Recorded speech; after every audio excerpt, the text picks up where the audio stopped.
For today's video, gawa tayo ngayon ng chicken pastil. So, this is Jason and welcome back to my channel. Hello everyone, hope you enjoy this video.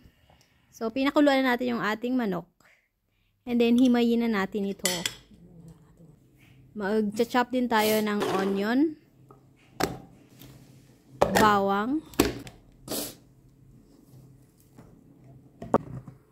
then, painit na tayo ng mantika.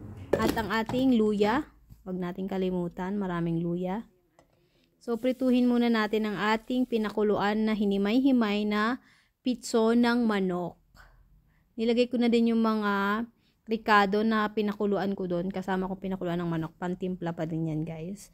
And nga pala, guys, yung pastil, dapat marami talagang mantika. But dahil nga hindi naman to paninda, ito ay pansarili lamang, konting mantika lang nilagay ko. Nag-add din ako ng konting lurpak or butter for taste. Masarap kasi pagka may taste ng butter.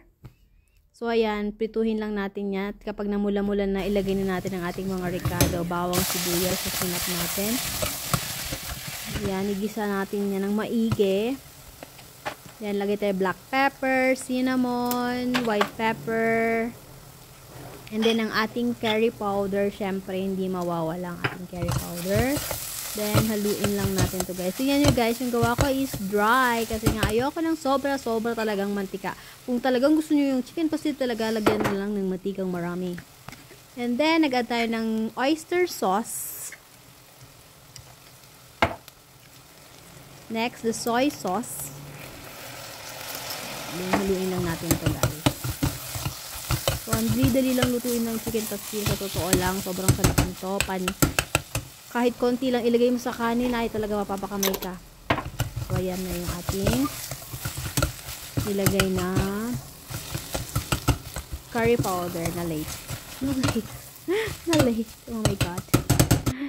So, ayan. Naglagay ako ng sesame seed. Ayan. Optional lang yan, guys. Kaartihan ko lang talaga. And then, tsadan! Kain na! So, luto na yan agad. Gawin nyo na sa bahay nyo. Huwag na kayong bumili. Sayang pa. Hi guys, yan tikman na natin ang ating chicken pastel. Init. Sarap. Sarap ito.